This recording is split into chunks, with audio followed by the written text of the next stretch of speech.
제1장 무검. 어둠을 뚫고 날아든 손가락이 자객의 후두부를 강타했다. 단단한 뼈가 진을처럼 뭉개지는 소리가 고요한 골목의 정적을 무참히 깨부쉈다. 비명은 목구멍 안쪽에서 피떡이 되어 굳었다. 쓰러지는 신형을 바치지도 않았다. 압도적인 무력의 격차는 자비 없는 파괴로 증명될 뿐이었다. 결철루가 무너진 지도 수개월의 시간이 흘렀다. 설무하는 해안가 소도시의 끝자락. 낡아 빠진 객잔 방 한 칸에 스스로를 가두었다. 거친 뱃사람들의 고함이 파도에 섞여들고 생선 비린내가 동무처럼 깔리는 항구 마을. 아침마다 창문을 두드리는 갈매기 소리는 그에게 살아있음을 강요하는 소음일 뿐이었다. 검은 방구석에 버려져 있었다. 세워두지도 정성껏 닦지도 않았다. 칼집조차 씌우지 않은 채 바닥에 던져진 칼 위로 허연 먼지가 죽음의 수위처럼 내려앉았다. 설무하는 매일 그 검을 보았으나 동시에 한순간도 보지 않았다. 그것은 이제 무기가 아니라 그가 버린 과거의 잔해였다. 한상, 그녀가 이 마을에 있었다. 해안 쪽 작은 마을이원에서 인수를 베풀며 평범한 삶을 살아가고 있었다. 설무하는 자신이 근처에 있다는 사실을 끝내 알리지 않았다. 그저 지척에서 그녀의 기척을 느끼는 것. 그것만으로 명을 이어갈 명분은 충분했다. 다시는 피를 묻히지 않기로 했다. 더 이상 강해지기 위해 누군가를 죽이지 않기로 맹세했다. 그러나 멈춤의 대가는 상상보다 가혹했다. 열흘이 지났을 무렵 식탁 위에 젓가락을 잡으려던 손끝에서 감각이 증발했다. 찰나의 순간이었으나 그것은 명확한 붕괴의 전조였다. 보름째 되던 아침에는 단전의 또아리를 틀고 있어야 할 내공이 실타래처럼 풀려 몸 안을 표류하기 시작했다. 억지로 모으려 해도 손가락 사이로 빠져나가는 모래알처럼 허망하게 흩어졌다. 살기 침식. 그것은 강해지기 위해 만들어진 힘이 아니었다. 결철루가 설계한 잔인한 사슬이었다. 죽이면 강해지나 멈추면 쌓인 살기가 주인의 몸을 안쪽부터 갉아먹는 구조. 도박에 빠진 자가 판을 떠나지 못하듯 설무하는 살생을 멈추는 순간 죽음에 직면하게 설계된 것이었다. 전생에서도 경험하지 못한 공포가 그를 짓눌렀다. 멈춘 적이 없었기에 몰랐던 진실이 이제야 드러났다. 그날 밤 바람의 결이 평소와 달랐다. 자리에 누운 채로 설무하는 기척을 읽었다. 흩어진 내공으로도 느껴질 만큼 서슬퍼런 살기였다. 세 개의 기척이 항구를 가로질러 마을 안쪽으로 스며들고 있었다. 움직임의 보법과 기운의 운용 방식이 낯익었다. 결철루의 잔당들이었다. 방향은 한상이 머무는 의원이었다. 설무하는 몸을 일으켰다. 그러나 방구석의 칼은 여전히 먼지 속에 남겨두었다. 어두운 골목, 한상이 의원을 나와 숙소로 향하고 있었다. 3명의 자객이 길목을 차단하며 서서히 옥죄어 들어갔다. 그들의 이동 방식과 도구 선택은 조직에서 골백 번은 더 보았던 익숙한 그림이었다. 설무한이 먼저 움직였다. 첫 번째 자객이 한상 그녀의 등 뒤 3걸음까지 육박했을 때 설무한이 유령처럼 그 앞을 가로막았다. 적이 반응하기도 전 설무한의 손가락이 경추 사이의 급소를 정확히 찾아 파고들었다. 절매. 소리 없는 죽음이 바닥에 고였다. 두 번째 자객이 옆에서 단검을 내뻗었다. 섬뜩한 칼끝이 옆구리를 노리고 쇄도했다. 설무한은 피하지 않았다. 맨손으로 칼날을 움켜쥐었다. 날카로운 쇠붙이가 손바닥을 파고들었으나 눈 하나 깜짝하지 않았다. 그대로 손목을 비틀어 관절의 한계를 넘어뜨렸다. 뼈가 어긋나는 충격에 자객의 상체가 앞으로 쏠렸다. 그 찰나 설무한의 오른손이 적의 심장 정중앙을 타격했다. 내공을 실은 단타였다. 심장이 한 박자 멎으며 자객이 고꾸라졌다. 숨은 붙어 있었으나 다시는 일어설 수 없는 몸이 되었다. 마지막 3번째 자객이 공포에 질려 달려들었다. 도망이 아닌 죽음을 각오한 발악이었다. 괴물이다. 비명이 골목을 채우기 전 설무안의 발이 적의 발목을 사정없이 걷어찼다. 달려오던 관성 그대로 바닥에 안면이 박히려는 순간 설무안이 그의 뒷목을 잡아 지면에 쳐박았다. 정적이 다시 골목을 지배했다. 한상이 뒤를 돌아보았다. 시체처럼 쓰러진 세 명의 자객과 그 중심에 서 있는 설무안. 두 사람의 시선이 공중에서 얽혔다. 설무안은 아무 말 없이 먼저 고개를 돌렸다. 몸 안을 확인했다. 흩어졌던 기운들이 다시 단전으로 모여들고 있었다. 단지 셋을 처리했을 뿐인데 살기가 다시 몸을 데우며 경고를 보냈다. 과포와 1차 단계. 이것은 성장이 아니라 파괴를 견디기 위한 몸의 비명이었다. 한상이 무언가 말을 걸려 했으나 설무안은 차가운 어둠 속으로 사라졌다. 1시간 뒤 마을 입구의 해안가 빈 창고.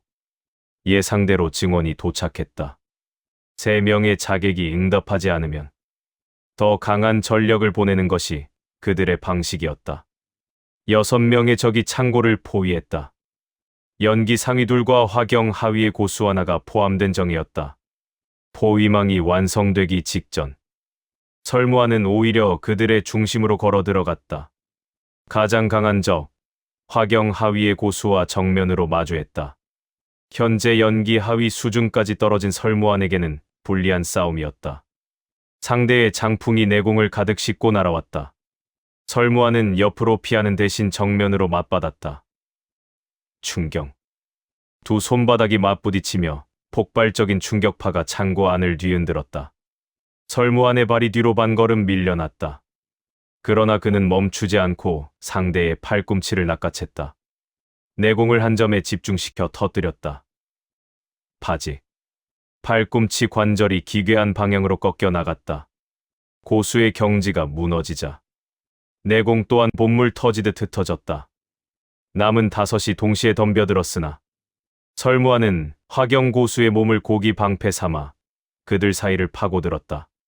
하나씩 아주 정교하고 잔인하게 생명의 불꽃을 꺼뜨렸다. 6명 전원 침묵. 설무안은 피냄새 진동하는 창고 안에서 자신의 오른손을 내려다보았다. 손이 부들부들 떨리고 있었다. 수만 번의 전장을 누비면서도 단 한 번도 겪어보지 못한 떨림이었다. 살기가 몸 안에 과포화되어 치유 능력이 상실된 상태였다. 아까 베인 손바닥의 상처는 피가 굳지 않고 여전히 붉은 액체를 쏟아내고 있었다. 강해지는 만큼 몸은 더 빠르게 무너져 내리고 있었다. 설무안은 그 사실을 무감각하게 받아들였다. 언제부터냐? 창고 입구, 어둠 속에 서 있던 설무안의 책사, 묵진을 향해 설무안이 물었다. 늘 서차를 쥐고 있던 그의 손은 비어 있었다. 이 상태를 말입니까? 아니면 제가 눈치챈 시점을 말입니까? 후자다. 한 달쯤 되었습니다. 살기침식의 역방향 작동은 이론으로만 존재하던 것이었으나 당신의 몸에서 실제가 되었군요. 생각보다 훨씬 빠르게 무너지고 계십니다. 묵진의 목소리는 무거웠다. 결천루의 잔당들이 해상에 거점을 마련했습니다. 그들을 지휘하는 자는 해령군이라고 하는 자입니다. 해상전에 특화된 지략가이자 책사입니다. 제 평생 저보다 영민한 자를 본 적이 없었으나 저자는 모르겠습니다. 묵진이 모르겠다는 표현을 쓴 것은 처음이었다. 그리고 한상, 그분이 추적당하고 있습니다. 그녀가 가진 혈천루의 기밀 문서를 해령군이 노리고 있습니다. 오늘 밤의 습격은 그 시작일 뿐입니다. 창고 틈새로 비린내 나는 바닷바람이 밀려들어 왔다. 설무안은 허공을 응시했다. 당신이 검을 놓는 것은 자유입니다. 하나, 그 대가는 목숨입니다. 알고 있다. 그럼에도 끝까지 놓으시겠습니까? 설무안은 대답하지 않았다. 아니, 대답할 수 없었다. 끊임없이 경련하는 오른손이 이미 모든 것을 말해주고 있었다. 방구석의 검은 먼지 속에 버려져 있고 지켜야 할 여인은 사지에 놓였다. 설무안은 창고를 나와 다시 여인숙으로 향했다. 그 손, 내일은 오늘보다 더 심하게 떨릴 것입니다. 뒤에서 들려오는 묵진의 말을 무시한 채 설무하는 묵묵히 걸음을 옮겼다. 검을 버린 순간 그는 이미 죽어가고 있었다. 그리고 다시 검을 잡는 순간 그는 비로소 죽음보다 더한 지옥으로 걸어 들어가게 될 터였다. 제2장 실험. 이건 전쟁이 아닙니다. 실험입니다. 우드드. 첫 소리는 파열음이었다. 설무안의 소나귀에 잡힌 자객의 목뼈가 생나무 꺾이듯 비틀렸다. 비명은 터져 나오기도 전에 기도로 되말려 들어갔다. 설무안은 눈앞에 생명이 꺼지는 것을 확인하지도 않은 채 시체를 바닥으로 내동댕이 쳤다. 바닥에 닿기도 전에 이미 죽은 고깃덩어리에 불과했다. 압도적인 격차. 그것은 설명이 필요한 영역이 아니었다. 배였다. 설무하는 삐걱거리는 판자 위에 서서 발바닥으로 그 이질적인 감촉을 다시금 확인했다. 흔들렸다. 파도가 선체를 밀어낼 때마다 발 아래의 세계가 살아 꿈틀거리는 짐승처럼 기우뚱거렸다.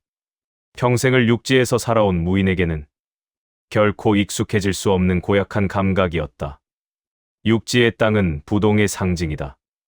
내공의 흐름을 발바닥을 통해 지면 깊숙이 박아넣고 뿌리를 내리는 것. 그것이 천하 무공의 으뜸가는 기초이자 안정의 근원이다. 그러나 이 움직이는 나무 판자 위에서는 그 기본이 통하지 않았다. 발이 움직이는 땅 위에 있었다. 내공은 뿌리를 내리지 못하고 수면 위를 떠도는 부초처럼 갈 길을 잃었다. 찰나의 순간 평생을 쌓아온 경지가 반 단계쯤 아래로 굴러떨어지는 듯한 착각이 뇌리를 스쳤다. 실전에서의 이러한 착각은 곧 죽음을 부르는 인장이 된다. 설무하는 그 서늘한 감각을 골수에 새겼다. 바다는 다르다. 옆에서 책사, 묵진이 서차를 접어 품에 넣으며 입을 열었다. 해룡방입니다. 항구 도시셋을 기반으로 해상 항로 전체를 장악한 거대 조직. 그들은 무림의 명분이나 도의 따위엔 관심이 없었다. 오직 황금과 정보만이 그들의 신조였다. 강호 무인들이 서슬퍼런검으로 명예를 다툴 때 이들은 거대한 배와 산더미 같은 화물로 천하를 주물렀다. 그리고 지금 그들의 앞마당인 항로를 혈철로 잔당들이 무단으로 침범하고 있다는 사실에 해룡방의 인내심은 바닥을 드러내고 있었다. 묵진이 낮게 읊조렸다. 공통의 적이 생기면 어제의 원수도 오늘의 동반자가 되는 법이지요. 설무하는 대답하지 않았다. 그저 발바닥 끝에 정신을 집중해 배의 진동을 읽어 내려갔다. 파도가 칠 때마다 무게 중심이 어디로 이동하는지, 어느 방향으로 얼마나 기우는지, 무질서해 보이는 물결 속에도 명확한 가락이 있었다. 적응할 수 있다. 그 확신을 가슴에 묻으며 설무하는 바다의 가락에 몸을 맡겼다. 교섭은 해룡방의 웅장한 기암 갑판 위에서 이루어졌다. 해룡방의 총주 창명. 쉰을 넘긴 산에는 거친 풍랑에 단련된 바위 같은 기세를 풍겼다. 그는 흔들리는 갑판 위에서도 털끝 하나 까닥하지 않는 완벽한 자세로 서 있었다. 바다에 익숙한 자만이 가질 수 있는 오만한 평온함이었다. 묵진이 유려한 말씨로 교섭을 이끌었고 설무하는 그저 이름 없는 호위무사처럼 뒤를 지켰다. 허나 창명의 날카로운 시선은 시종일관 설무안을 향해 있었다. 결철루를 혈혈단신 무너뜨렸다는 괴물이 정말 저 자인가 하는 의구심 섞인 탐색이었다. 교섭은 신속하게 마무리되었다. 해룡방은 막대한 항로 이용료를 원했고 묵진은 혈철루 잔당을 완전히 박멸한 후 해룡방에게 독점 항로 사용권을 보장하겠다는 제안을 던졌다. 창명이 잠시 고심하더니 만족스러운 듯 고개를 끄덕였다. 하지만 설무하는 그 대화를 듣고 있지 않았다. 그의 감각은 이미 갑판 너머를 향해 뻗어나가고 있었다. 기척이 둘. 갑판 아래 어두컴컴한 화물창 쪽이었다. 교섭이 진행되는 와중에 쥐새끼처럼 은밀하게 움직이는 자들이 있었다. 해룡방 선원들의 투박한 발소리가 아니었다. 살기를 갈무리할 줄 아는 훈련된 무인의 보법이었다. 그리고 세 번째 기척이 조금 떨어진 곳에서 그들을 조용히 뒤따르고 있었다. 연락책이었다. 설무하는 묵진에게 눈길조차 주지 않고 몸을 돌렸다. 그림자처럼 자연스럽게 갑판 아래의 어둠 속으로 스며들었다. 화물창 안은 비좁고 천장이 낮아 숨이 막힐 듯했다. 양옆으로 거대한 화물 상자들이 성벽처럼 쌓여 있었고 벽에 걸린 횃불 하나가 위태롭게 흔들리고 있었다. 바다 위에 불꽃은 파도가 칠 때마다 그림자를 기괴하게 뒤틀며 벽면에 던져댔다. 배신자 둘이 먼저 그곳에 있었다.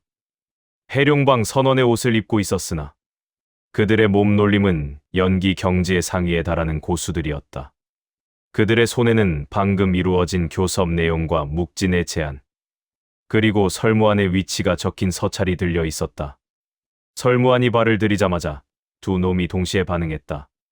한 놈은 서찰을 품에 넣으며 어둠 속으로 물러났고 다른 한 놈은 번개같이 칼을 뽑아 휘둘렀다. 좁은 공간, 칼의 긴 사정거리가 절대적으로 유리한 상황이었다. 설무안의 눈이 차가운 칼날을 쫓았다. 그때 거대한 파도가 선체를 강타했다.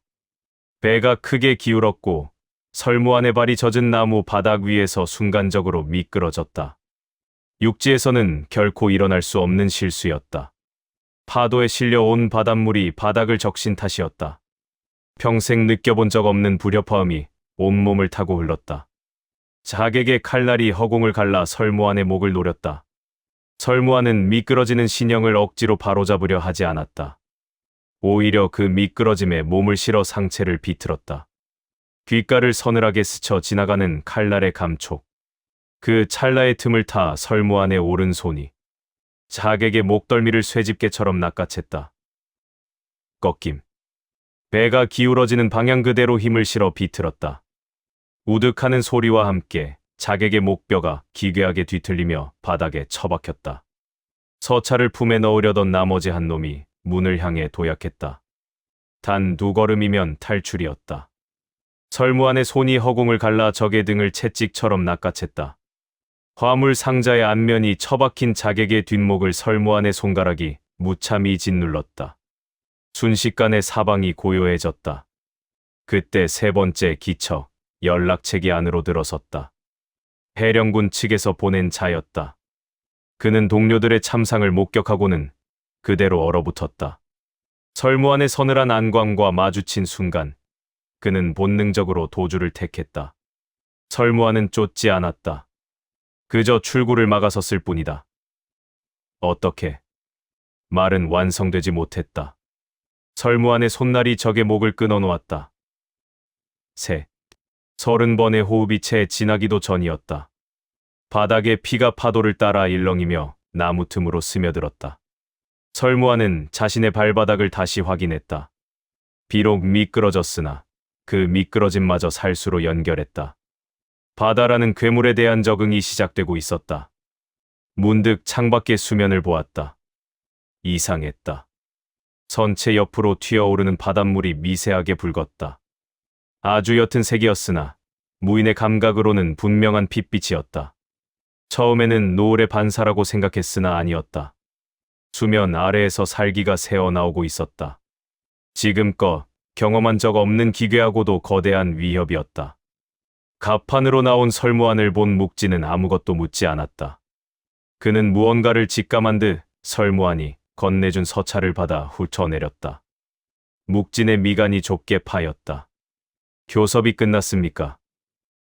됐다. 묵진이 고개를 끄덕이며 창명 쪽으로 걸어갔다. 배가 기울 때마다 그의 발은 자연스럽게 조율되었다. 묵진은 이미 바다의 가락을 몸에 익힌 상태였다. 그때 새로운 기척 5이 감지되었다. 배 뒷부분에 작은 쾌속선 하나가 해룡방 기암 옆에 바짝 붙어 있었다. 거기서 5명의 무인이 은밀하게 이동 중이었다. 화경의 경지에 발을 들인 고수들이었으나 그들은 전투가 목적이 아니었다. 대신 무언가를 쉼없이 기록하며 움직였다. 해령군의 선발대였다. 그들은 설무안을 처단하러 온 것이 아니라 그를 관찰하러 온 자들이었다. 설무안이 그들을 알아채고 움직이자 5놈은 뿔뿔이 흩어져 도망치기 시작했다. 설무안은 가장 빠른 놈부터 사냥했다.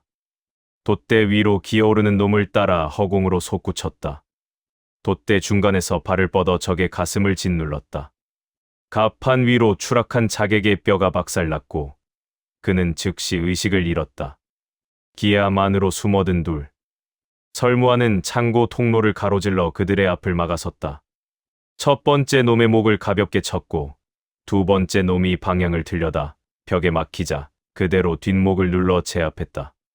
작은 배로 도망치려던 남은 둘. 설무하는 기암 난간에서 몸을 날렸다. 물 위를 세 걸음이나 밟고 나아가는 수면 보였다. 내공이 흩어진 상태에서도 본능적인 무공이 펼쳐졌다.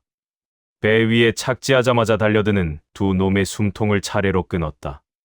5명 전원 제압. 설무하는 그들의 품에서 쏟아진 서찰들을 모아 펼쳤다. 거기엔 섬뜩한 글귀가 빼곡했다. 실험체 관찰보고 제2호차. 이동하는 방식, 공격할 때의 반사 속도, 내공이 방출되는 방향, 회피할 때의 각도. 설무한이 오늘 보여준 모든 전투 방식이 이미 누군가의 손바닥 위에 수치로 기록되어 있었다. 제2호차. 그 말은 곧 이미 제1호차가 존재한다는 뜻이었다. 설무하는 서찰을 쥔 채 묵진에게 걸어갔다.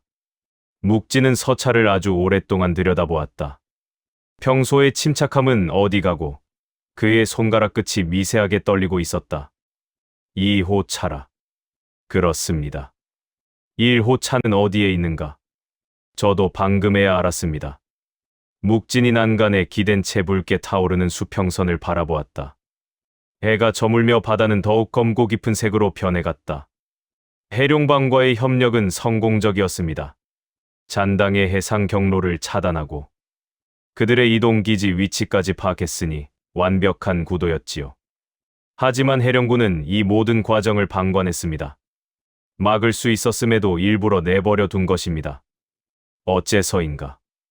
우리가 어떤 정보를 노리는지 파악하기 위해서였습니다. 우리가 이동기지를 찾으려 한다는 것을 확인하자마자 그들은 덫을 놓았습니다. 제가 오늘 확보한 좌표는 모두 그들이 흘린 가짜였습니다. 그곳으로 향하는 순간 우린 포위망에 갇히게 됩니다. 바람이 거세졌고 서찰이 요란하게 흔들렸다. 그쪽으로 가면 어떻게 되나? 함정입니다. 우리를 가두고 말려 죽이려는 셈이지요. 묵진이 서찰을 천천히 접었다. 평소보다 훨씬 느리고 신중한 손길이었다.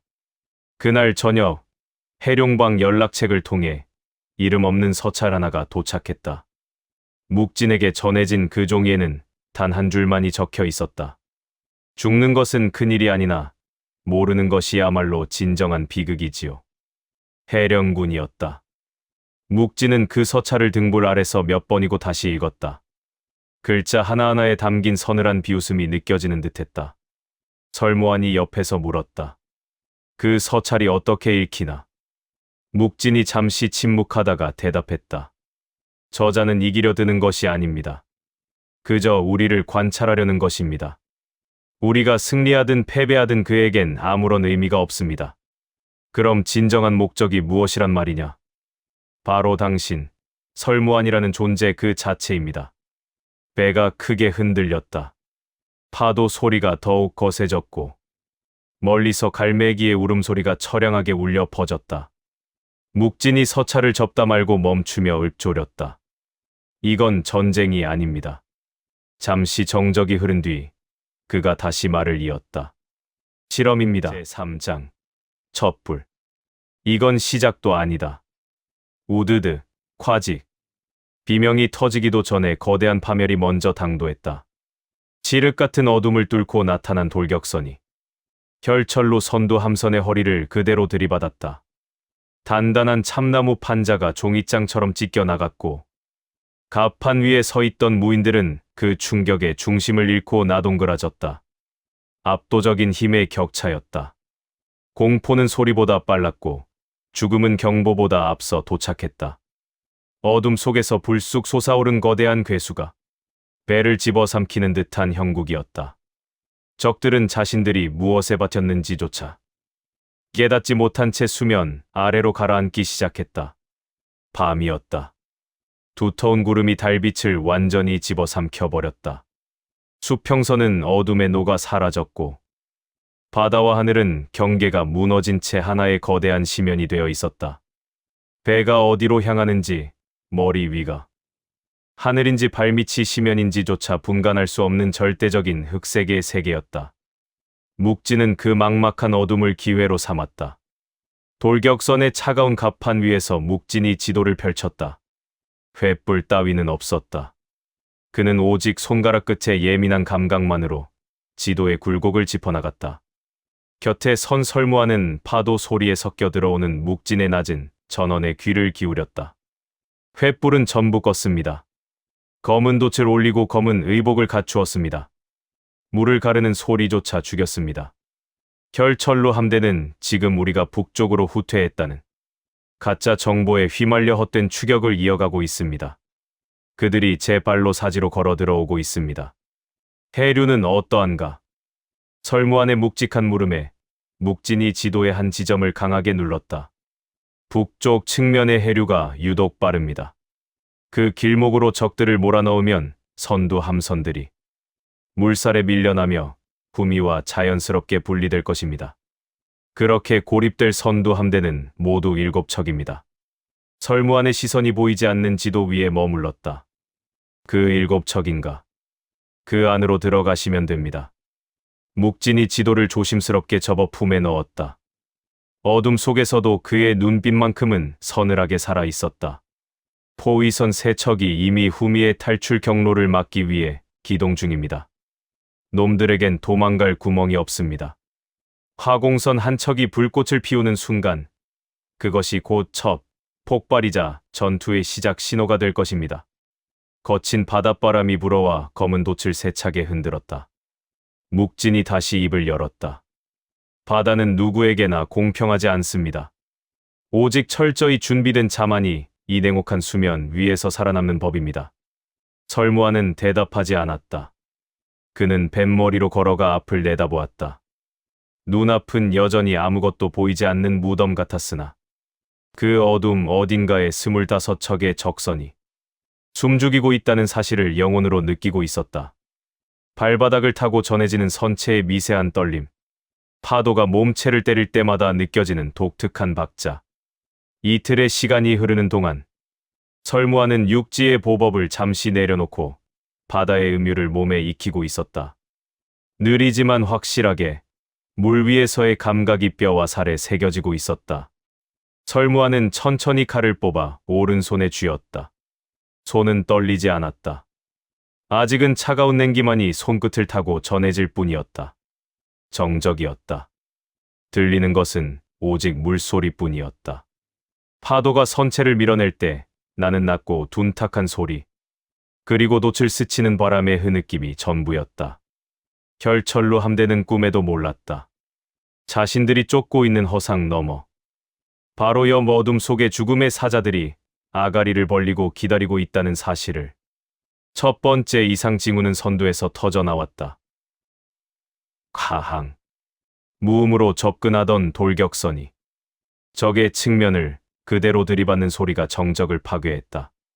선체가 지식여지는 소름 끼치는 소리가 어둠 속에서 폭발하듯 번졌다. 혈철로의 선두 함선이 순간적으로 균형을 잃고 비틀거렸다. 해류가 나머지 이를 도맡았다. 북쪽 측면의 거센 물살이 방향을 잃은 선두 함선들을 순식간에 옆으로 밀어버렸다. 본대와 이어지던 대열이 끊어지며 선두 7척이 허무하게 고립되었다. 구미 함대는 갑작스러운 상황에 당황하며 어둠 속에서 선두의 행방을 찾으려 했으나 이미 거리는 벌어질 대로 벌어진 뒤였다. 그때였다. 지정한 위치에 대기하던 화공선에 불이 붙었다. 콱콱콱쾅. 거대한 폭발음과 함께 칠흑 같은 바다가 찢겨나갔다. 불길이 치솟으며 주변의 어둠을 순식간에 몰아냈다.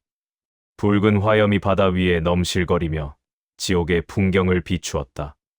고립된 7척의 배, 그 주위를 포위한 3척의 아군 함선, 그리고 불길에 놀라 멈춰선 혈철루의 후미 본대까지 모든 것이 명확히 드러났다. 불이다. 적습이다. 비명이 사방에서 터져 나왔다. 화공선 근처에 있던 적선 2척에 불길이 옮겨붙으며 바다는 순식간에 불의 바다로 변했다. 수면에 반사된 붉은 빛이 일렁이는 파도와 섞여 기괴한 춤을 추었다. 선두 7척은 완벽하게 외톨이가 되었다. 그 아수라장의 한복판으로 설무안이 몸을 던졌다. 돌격선이 적선의 옆구리를 다시 한번 강하게 들이박았다. 선체가 뒤틀리는 소름 끼치는 소리가 들리고 갑판이 급격히 기울었다. 설무안은 그 기울어진 각도를 오히려 발판 삼아 허공으로 솟구쳤다. 저 함선의 갑판에 착지하는 순간 퍽! 퍽! 가장 가까이 있던 적들 셋이 비명조차 지르지 못한 채 쓰러졌다. 그들의 코와 입에서는 검붉은 피가 뿜어져 나왔다. 칼을 맞은 것도 타격을 입은 것도 아니었다. 설무안이 착지와 동시에 뿜어낸 극심한 살기가 5장 이내의 공기를 압살해버린 탓이었다. 신맥이 뒤틀린 자들은 무릎이 꺾인 채 그대로 절명했다. 이놈, 죽어라. 남은 적들이 정신을 차리고 달려들었다. 해상 전투의 잔뼈가 굵은 자들이었다. 그들은 파도가 배를 들어 올리는 순간의 반동을 이용해 몸을 낮췄다가 솟구치는 기묘한 신법을 구사했다. 파도의 음유를 타고 좁은 갑판 위를 종횡무진하며 설무안의 급소를 노려왔다. 설무안은 그 음유를 읽어냈다. 거대한 파도가 배를 때렸다. 앞에서 달려들던 차의 몸이 위로 솟구쳐 올랐다. 설무안은 기다리지 않았다. 적이 가장 불안정한 순간, 즉 상승의 정점에서 착지하려던 그 찰나의 틈을 파고들었다. 서걱. 은백색의 칼날이 허공을 갈랐고 공중에 떠있던 적의 목이 바닥으로 떨어졌다. 쓰러진 시신을 밟고 두 번째 적이 옆구리를 찔러왔다. 설무안은 칼날을 가볍게 흘려보낸 뒤 상대의 손목을 낚아채 그대로 역방향으로 꺾어버렸다. 으드득 소리와 함께 관절이 빠져나갔다. 설무안은 고통에 몸부림치는 적을 밀쳐 세 번째 자의 진로를 방해했고 그 틈을 놓치지 않고 단숨에 심장을 꿰뚫었다. 파도가 다시 한번 요동쳤다. 갑판이 크게 기울자 고인 피가 한꺼번에 가장자리 너머로 쏟아져 내렸다. 수면이 붉게 물들었고 설무안의 몸에서 뿜어져 나오는 살기는 그 피를 타고 바다 전체로 퍼져나가는 듯했다. 살아남은 자들이 그 광경을 보고 공포에 질려 발을 멈췄다. 10걸음, 5걸음. 설무안이 그들을 향해 천천히 걸음을 옮겼다. 3걸음 거리가 되었을 때 앞줄에 2명이 동시에 코피를 쏟으며 칼을 떨어뜨렸다. 그들은 마치 보이지 않는 거대한 발에 짓눌린 듯 무릎을 꿇고 쓰러졌다. 설무안의 존재 자체가 그들에겐 감당할 수 없는 재앙이었다. 설무안은 멈추지 않았다. 남은 자들이 필사적으로 몸을 날려 옆배로 도망치려 했다. 그러나 설무안의 눈이 더 빨랐다. 난간을 넘으려던 한 놈의 뒷덜미를 낚아채 갑판 바닥에 내동댕이 쳤다. 첫 번째 배의 갑판 위에는 더 이상 움직이는 것이 없었다. 설무안은 다음 배를 응시했다. 그리고 다시 뛰었다. 배에서 배로. 죽음의 행보는 거침이 없었다. 두 번째 함선에 착지하자마자 살기가 방출되었다. 가까이 오려던 적들이 추풍낙엽처럼 쓰러졌다. 설무안은 비명과 혈양이 가득한 갑판 위를 담담히 걸어 들어갔다. 선미 쪽에 지휘관이 보였다. 그는 목청을 높이며 병력을 지휘하려 애쓰고 있었다. 설무안은 그를 향해 직선으로 움직였다. 가로막는 자들은 칼을 맞기도 전에 살기에 눌려 자빠졌다. 공기 중으로 새어나오는 설무안의 기운은 이미 평범한 무인들이 버틸 수 있는 수준을 넘어서 있었다. 지휘관과 마주했다. 화경의 하위에 이른 무인답게 그는 두 손으로 칼을 꽉 쥐고 버텼다. 하지만 그의 눈은 사정없이 흔들리고 있었다. 그는 느끼고 있었다. 눈앞의 존재가 사람이 아닌 걸어다니는 죽음 그 자체라는 사실을. 칼날이 내리쳐졌다. 설무안은 가볍게 반걸음을 옮겨 공격을 피했다. 적의 칼이 허무하게 갑판을 찍자 설무안의 손이 지휘관의 뒷목을 움켜쥐었다. 부드드. 경추를 누르는 단 한 번의 힘. 첫 번째 지휘관의 생이 그렇게 마감되었다. 세 번째 함선. 착지와 동시에 적들이 붕괴했고 지휘관이 처단되었다. 네 번째, 다섯 번째도 마찬가지였다. 여섯 번째 함선에 이르렀을 때 두 번째 지휘관이 나타났다. 이 자는 앞선 이들과 달랐다. 연기의 상위 경지에 달한 자로 설무안의 살기에 어느 정도 저항하며 정면으로 맞서왔다. 그의 칼은 빠르고 궤적이 매서웠다. 챙. 금소금이 울려 퍼지며 설무안의 손등을 스쳤다. 붉은 피가 맺혔다. 상관없었다. 설무안은 거리를 좁혀 적의 품속으로 파고들었다. 칼을 휘두를 수 없는 지척의 거리. 설무안의 팔꿈치가 적의 턱주가리를 강타했다. 뇌동탕이 일어난 지휘관의 의식은 그 자리에서 끊겼다. 설무안은 쓰러지는 몸을 조용히 내려놓았다. 지휘관 넷이 쓰러졌다. 고립된 선두 함대의 전투력은 완전히 붕괴되었다. 멀리서 이 광경을 지켜보던 후미의 본대는 타오르는 불길과 포위선에 가로막혀 감히 엄두를 내지 못한 채 서서히 머리를 돌렸다. 결천루의 후미 함대가 퇴각하기 시작했다. 파도 소리만이 남은 바다에서 전투가 끝났음을 알리는 징소리가 울렸다. 묵진이 지휘선에서 내려와 설무안의 곁에 섰다. 치솟던 불길은 점차 잦아들었고 수면 위에는 거무스름한 기름띠가 둥둥 떠다녔다. 부서진 목재 파편들이 파도에 밀려 정처 없이 흘러갔다. 이겼습니다. 설무안은 자신의 손등에 맺힌 피를 보았다. 상처는 깊지 않았으나 피가 멎지 않고 있었다. 기운이 넘쳐오르는 과포와 증상 때문이었다. 싸울 때는 느끼지 못했던 통증이 이제야 미미하게 전해졌다. 그런데 말입니다. 묵진이 잠시 말을 멈췄다. 설무안이 그를 향해 고개를 돌리며 먼저 입을 열었다. 말해보게. 무엇이 이상한가? 묵진이 품에서 서찰한 뭉치를 꺼냈다.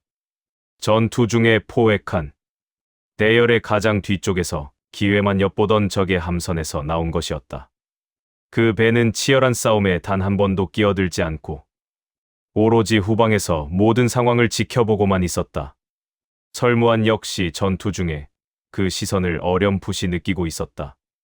묵진이 서찰을 펼쳐 보였다. 그것은 기록이었다. 설무안의 살기가 방출되는 정확한 반경. 배에서 배로 건너뛸 때의 채공 시간과 신체의 각도. 착지한 직후 기운을 터뜨리는 규칙적인 유형. 고피를 유발하는 치명적인 범위가 정확히 5장이라는 사실. 지휘관과 대면했을 때 변화하는 투로와 손등에 부상을 입은 뒤에도 전투력이 유지되는 비율까지. 모든 것이 냉정한 수치와 문자로 기록되어 있었다. 전투가 벌어지는 내내 누군가가 설무안의 일거수일투족을 해부하듯 기록하고 있었던 것이다. 묵진의 손이 서찰을 천천히 접었다. 해령군의 함대는 처음부터 이 싸움에 참여할 의사가 없었습니다. 그들은 오직 당신을 관찰하기 위해 그곳에 있었습니다. 살기의 한계치, 이동의 경로, 그리고 지금 나타나고 있는 과포와 증상까지 전부 기록되었습니다. 설무안은 그 말을 묵묵히 들었다. 우리가 이긴 것이 맞느냐? 싸움은 이겼습니다. 하지만 해령군에게는 오히려 우리가 승리한 이 상황이 더 유리하게 작용할 것입니다. 묵진이 붉게 물든 수평선을 바라보았다. 화염이 반사된 바다는 여전히 핏빛이었다. 당신에 대한 모든 정보가 완성되었습니다. 해상에서 당신이 어떻게 싸우는지, 살기가 어느 지점에서 무뎌지는지, 몸에 무리가 올 때 어떤 징후가 나타나는지. 이제 해령군은 우리보다 당신을 더 깊이 이해하고 있을 겁니다. 바닷바람이 다시금 차갑게 불어왔다. 설무안은 손등을 보았다. 피는 여전히 멈추지 않고 흘러 바닥을 적셨다. 다음 행선지는 놈들의 이동기지를 찾아야 합니다. 하지만 우리가 알고 있는 좌표는 해령군이 일부러 흘린 함정입니다. 그들의 진짜 둥지를 파악하려면 묵진이 말을 멈추고 설무안을 보았다. 한상, 그녀가 남긴 그 문서가 반드시 필요합니다. 설무안은 아무런 대답도 하지 않았다. 파도 소리만이 공허하게 사방을 메우고 있었다. 이겼다. 그러나 승리의 기쁨 대신 정체 모를 불안감이 가슴속을 파고들었다. 이건 시작도 아니었다. 제4장 역이용. 손이 돌처럼 굳었다. 상쾌해야 할 아침이었으나 설무안의 눈앞은 칠흑 같았다. 아침 식사를 위해 젓가락을 들려던 찰나 오른손이 제멋대로 비명을 지르며 멈춰섰다. 한 박자. 아니, 반 박자도 되지 않는 짧은 정지였다. 그러나 생사의 경계를 걷는 무인에게 그 찰나의 공백은 곧 염라대왕의 초대장이나 다름없었다. 설무안은 자신의 손을 내려다보았다. 손가락 끝이 파들거리며 경련하더니 이내 감각이 사라지며 딱딱하게 굳어버렸다. 살기의 침식이 과포화의 두 번째 단계로 넘어서고 있었다. 지난 해상전에서 너무 많은 힘을 쏟아부은 대가였다. 배와 배 사이를 번개처럼 가로지르며 적의 지휘관 넷을 참살하는 동안 그는 자신의 영혼까지 깎아내며 살기를 뿜어냈다. 전투 직후에 차올랐던 내공은 축복이 아니었다. 그것은 오히려 독이 되어 혈맥을 뒤틀고 뼈마디를 갉아먹기 시작했다. 강해질수록 무너진다. 치아가 안개라도 낀 듯 흐릿해지는 증상이 하루에도 몇 번씩 그를 괴롭혔다. 그 간격은 짧았으나 빈도는 무섭게 늘어가고 있었다. 곁에서 이를 지켜보던 묵진의 눈빛이 무겁게 가라앉았다. 가짜 좌표를 역추적하여 놈들의 흔적을 캤습니다. 해령군이 어떤 경로로 정보를 흘렸는지 파악하면 진짜 은거지를 좁힐 수 있습니다. 현재 3곳의 후보지가 남았습니다. 설무안은 굳어있던 손에 억지로 내공을 불어넣어 움켜쥐었다. 뼈마디가 어긋나는 소리와 함께 떨림이 멈췄다. 움직여라. 그때였다. 서늘한 살기가 아닌 오히려 소름 끼칠 정도로 고요한 기척이 피부를 찔렀다. 한상, 그녀가 머무는 숙소 쪽이었다. 4명의 그림자가 골목을 메웠다. 한상이 머무는 숙소 뒤편의 으슥한 골목. 설무안이 이를 감지했을 때는 이미 2명의 괴형이 담장 위를 소리 없이 타고 있었다. 나머지 둘은 퇴로를 차단하듯 정면 골목을 막아섰다. 해령군 특수암살단. 그들의 움직임은 일반적인 잔당들과는 근본부터 달랐다. 발소리는 땅바닥을 기는 뱀보다 낮았고 기척은 공기 중에 섞여 구분이 불가능했다. 무엇보다 기이한 점은 그들에게서 어떠한 살기도 느껴지지 않는다는 것이었다. 설무안의 몸에서는 이미 제어되지 않는 살기가 들불처럼 번져나가 골목 전체를 압박하고 있었다. 평범한 무인이라면 코피를 쏟으며 발작을 일으켜야 마땅한 농도였다. 그러나 4명의 암살자 중 누구도 동요하지 않았다. 그들은 마치 영혼이 없는 인형처럼 묵묵히 다가올 뿐이었다. 살기에 대한 면역. 설무안은 찰나의 순간의 상황을 간파하고 전술을 바꾸었다. 살기라는 무기를 거두고 오로지 순수한 내공과 육신의 한만으로 응전하기로 했다. 그가 담장 위 첫 번째 암살자를 향해 몸을 날렸다. 서걱. 올라서자마자 적의 칼날이 독사의 혓바닥처럼 파고들었다. 화경의 중위에 이른 고수였다. 살기의 도움 없이 육신의 힘만으로 상대하기엔 그 경지가 너무도 매서웠다. 설무안은 몸을 비틀어 공격을 흘렸으나 옷자락이 찢기며 옆구리에 서늘한 감각이 스쳤다. 설무안의 손가락이 적의 팔꿈치 안쪽, 보이지 않는 신경의 요혈을 정확히 찔렀다. 축. 순간적으로 적의 팔에서 힘이 풀리며 칼끝이 바닥으로 향했다. 설무안은 그 틈을 놓치지 않고 적의 목덜미를 낚아채 아래로 짓눌렀다. 단 일격에 적의 머리가 바닥에 처박히며 의식이 끊겼다. 뒤이어 2번째가 등 뒤를 노리고 귀신처럼 쇄도했다. 설무안은 바닥을 구르듯 몸을 낮추며 회전했다.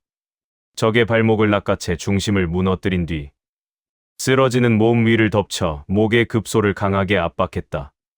아래에 있던 나머지 둘이 협공해왔다. 한 명씩 차례로 상대해 나가는 싸움. 전생의 기억 속엔 익숙한 방식이었으나 현재의 육신은 그때와는 판이했다.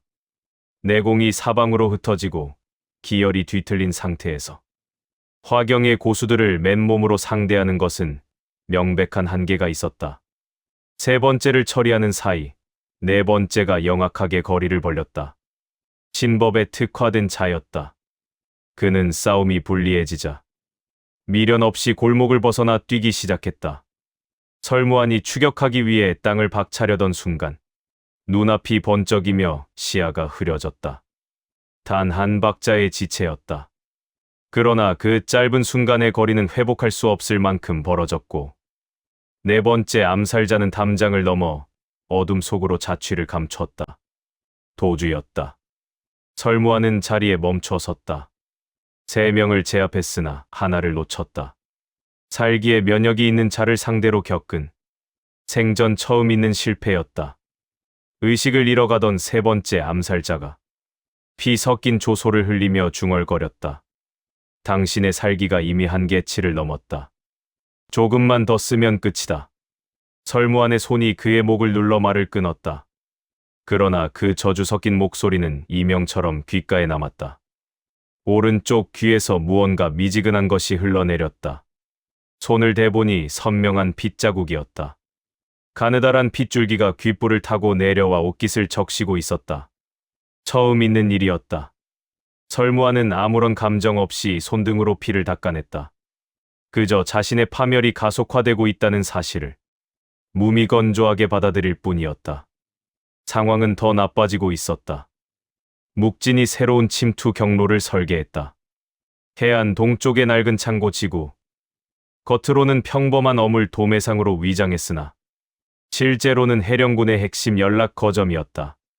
설무안이 지난 싸움에서 제압했던 잔당의 입을 통해 확인해둔 곳이었다. 경비는 8명. 정면에 5, 측면 창고 쪽에 3이 순찰을 돕니다. 지금이 경계의 공백이 생기는 유일한 시각입니다. 설무안은 측면으로 우회했다. 창고 벽을 타고 소리 없이 올라가 지붕 위 채광창으로 내부를 살폈다. 경비 둘이 보였고 나머지 하나는 안쪽 복도 깊숙한 곳에서 졸음을 쫓고 있었다. 설무안이 채광창을 깨고 안으로 몸을 던졌다. 착지와 동시에 첫 번째 경비의 목을 내리쳤다. 비명지를 틈조차 주지 않은 전광석화 같은 일격이었다. 두 번째가 경악하며 칼을 뽑아 휘둘렀으나 설무안은 흐르는 물처럼 공격을 비껴내며 그의 팔꿈치 관절을 역으로 꺾어버렸다. 복도에서 달려오던 세 번째 역시 손목을 비틀어 제압한 뒤 무릎 뒤를 차 쓰러뜨렸다. 안쪽, 상황 종료. 정문의 5명은 묵진이 사전에 손을 써두었다. 그는 돌을 던져 적들의 시선을 분산시킨 뒤 그들이 미리 준비해둔 약물이든 음식을 먹도록 유도했다. 정면의 적들이 하나둘 맥없이 쓰러지며 거점 소탕이 완료되었다. 창고 안쪽을 샅샅이 뒤지던 중 묵직한 가죽 봉투 하나가 발견되었다. 겉면에는 관찰 기록 3호라는 글자가 선명히 적혀 있었다. 묵진이 서찰을 펼쳐 읽어 내려갔다. 내용을 확인하던 그의 손이 파르르 떨리기 시작했다. 그가 참담한 표정으로 설무안에게 문서를 내밀었다. 대상 설무안. 살기 과포와 진행 속도가 예상치보다 1.3배 빠름. 현재 추이 유지 시. 5번째 해상전 전후로 존재 불안정의 첫 단계 시작 예상. 이 단계에 진입하면 대상의 전투력은 일시적으로 폭등하나 이성을 상실하고 제어가 불가능한 상태에 돌입함. 회수 시기 첫 단계 진입 직후가 최적. 설무안은 묵묵히 글자를 읽어내린 뒤 종이를 내려놓았다. 해령군은 당신이 언제 무너질지 정확히 알고 있습니다. 그리고 그들은 당신이 가장 강력하면서도 가장 취약해지는 그 순간을 기다려 당신을 거두려 하고 있습니다. 묵진의 목소리에 비통함이 서렸다. 숙소로 돌아온 뒤 묵진이 지도를 펼쳤다.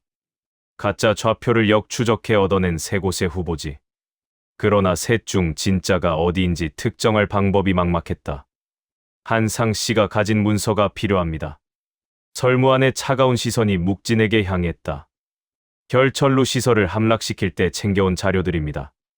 그 안에 이동기지의 도면이나 경로에 대한 상세한 기록이 있을 겁니다. 그것만 있다면 후보지 중 진짜를 가려낼 수 있습니다. 한상이 그 사실을 알고 있나? 문서를 가졌다는 것은 알고 있습니다.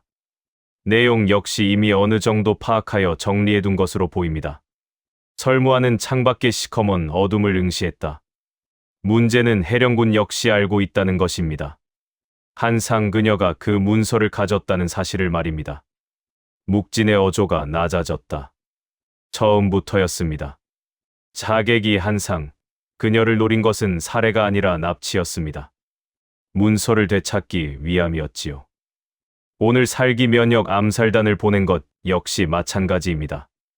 해령군은 한상 씨를 통해 당신을 올가맬 마지막 고리를 완성하려 합니다. 묵진이 지도를 접으며 침통하게 고개를 숙였다. 이번엔 제가 수를 잘못 읽었습니다. 적들은 우리가 생각한 것보다 훨씬 깊게 파고들어 있었습니다. 묵진이 자신의 실책을 인정하는 것은 이번이 두 번째였다. 다음은 한상 씨를 섣불리 움직여선 안 됩니다. 우리가 문서 확인을 위해 그에게 접근하는 순간 해령군은 그것을 신호로 받아들이고 대대적인 납치 작전을 펼칠 겁니다. 방법을 달리해야 합니다. 묵진이 잠시 말을 멈추었다. 하지만 시간이 부족합니다. 주군의 몸이 더는 버티기 힘든 지경에 이르고 있습니다. 안다. 짧은 대답 뒤로 얼음장 같은 침묵이 흘렀다. 설무하는 오른쪽 귀 아래를 매만졌다. 피는 이미 굳어 딱딱한 딱지가 생겨 있었다. 단 하루 만에 두 번이나 처음 겪는 징조가 나타났다. 전투에서 이겼고 거점을 탈취했으며 기밀 기록도 확보했다. 그러나 묵진은 실책을 범했고 설무안의 육신은 붕괴의 문턱에 서 있으며 적들은 이미 다음 수를 완성해두고 그가 스스로 무너지기만을 기다리고 있었다. 계획은 분명히 성공했다. 그런데 왜 상황은 이전보다 더 위험한 벼랑 끝으로 몰리고 있는가? 설무하는 그 대답 없는 질문을 가슴에 품은 채 서서히 굳어가는 손을 다시금 강하게 움켜쥐었다. 계획이 먹혔는데 왜 더 위험해졌지? 제5장 화공 본대는 따로 있다. 새벽의 숨통을 옥죄는 침묵이 흘렀다. 바다 위로 깔린 안개는 아가리를 벌린 괴수처럼 사방을 집어삼켰다. 불과 30차 앞조차 분간할 수 없는 회색의 장막이었다. 수평선은 사라졌고 배가 어느 방향으로 밀려가는지조차 가늠할 수 없었다. 오직 귀를 찢는 파도 소리와 발밑으로 전해지는 해류의 요동만이 이 지옥 같은 정적 속에서 유일한 길잡이가 되어주었다. 지휘선 갑판 위 묵진이 삿갓을 눌러 쓴 채 지도를 펼쳤다. 결철로 함대가 집결했습니다. 이 해역의 정중앙 약 60척 규모입니다. 이동기지가 있을 것으로 추정되는 세 후보지 중 한 곳을 사수하고 있습니다. 설무안의 무심한 시선이 지도를 훑었다. 안개 속에서 지도를 살피는 형국이 기이했으나 종이 위의 선들은 이미 저 회색 장막 너머 어딘가에 실재하고 있었다. 방책은 묵진의 손가락이 지도의 한 점을 강하게 눌렀다. 첫째, 이 해역은 중앙을 기점으로 해류의 속도가 판이합니다. 북쪽이 훨씬 빠르니 혈철로 함대를 그 경계선으로 유인하겠습니다. 선두가 빠른 물살에 올라타는 순간 후미와 자연히 격절될 것입니다. 싸우기도 전에 저들의 전력은 반토막이 납니다. 둘째, 연막탄을 적의 선두 주변에 일제히 투하합니다. 눈앞이 보이지 않는 상태에서 화공선 3척을 동시에 점화합니다. 놈들은 시야를 잃은 채 불길 속에서 방향 감각을 완전히 상실할 것입니다. 셋째, 적의 함대 안에 2달 전 심어둔 배신자 둘을 깨우겠습니다. 전투가 시작됨과 동시에 후미 지휘선 내부에서 반란을 일으켜 명령 체계를 완전히 끊어놓겠습니다. 묵진이 천천히 지도를 접으며 덧붙였다. 그저 들어가시면 됩니다. 설무하는 대답 대신 칼자루를 쥐었다. 묵진이 잠시 머뭇거리다 무거운 목소리로 조언을 건넸다. 단 하나만 말씀드리겠습니다. 오늘 전투에서 뿜어낼 주군의 살기는 어제보다 훨씬 넓게 퍼질 것입니다. 아군 선원들이 곁에 있으면 그 목숨을 보장할 수 없습니다. 제가 거리 제한을 걸겠습니다. 주군의 50자 이내에는 그 누구도 두지 않겠습니다. 그것은 엄중한 경고이자 잔혹한 선언이었다. 혼자 싸운다. 처음부터 끝까지 그 고독한 길을 걸어야 한다는 뜻이었다. 전투의 서막이 오르기 전 정막이 흐르는 바다 위에서 묵지는 적진의 동태를 살폈다. 만약 혈천루의 우두머리인 해령군이 직접 이곳에 있다면 전면전이 벌어지기 전에 그 목을 쳐야 했다. 하지만 놈의 기척은 보이지 않았고 무언가 다른 흉계가 도사리고 있음을 직감했다. 설무안이 먼저 움직였다. 혈천루 호위함 세 척이 함대 가장자리에 따로 묶여 있었다. 일반적인 함선과는 경비의 숫자부터가 달랐다. 지켜야 할 중요한 기밀이 있다는 명백한 증거였다. 첫 번째, 호위함. 야간의 어둠을 틈타 설무하는 선체 아래를 타고 귀신처럼 올라갔다. 갑판 위에는 13명의 경비가 서 있었다. 그가 형용할 수 없는 살기를 내뿜었다. 반응은 극명하게 갈렸다. 절반이 코피를 쏟으며 발작하듯 쓰러졌고 나머지 5은 미동조차 없었다. 살기에 면역된 자들, 즉 화경의 경지에 오른 정예들이었다. 설무안이 그들을 향해 몸을 날렸다. 면역자들은 살기에 휘둘리지 않았기에 방어에 우위가 있었다. 그러나 천강의 기운을 두른 설무안의 육체는 이미 인간의 한계를 넘어선 것이었다. 첫 번째의 목을 손쉽게 꺾었고 두 번째의 팔꿈치를 역으로 꺾어 심장을 부수었다.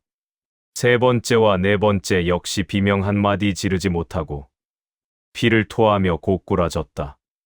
마지막 5번째의 칼날이 설무안의 옆구리를 파고들었다. 서걱. 설무안은 그 칼날을 맨손으로 움켜쥐었다.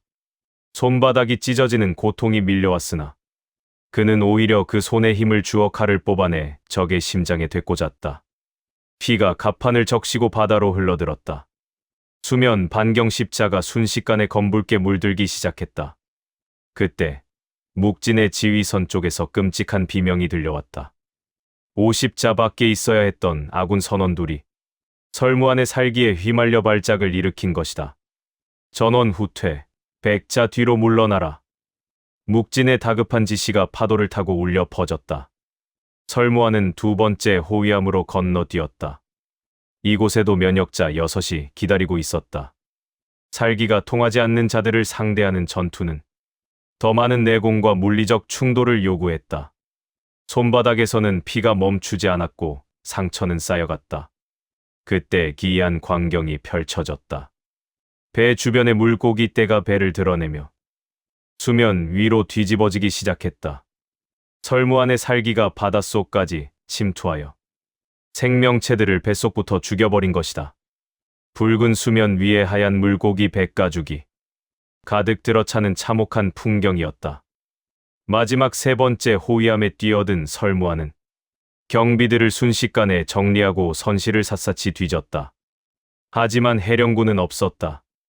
오직 반쯤 불에 탄 서찰 하나만이 책상 위에 남겨져 있었다. 이동 완료.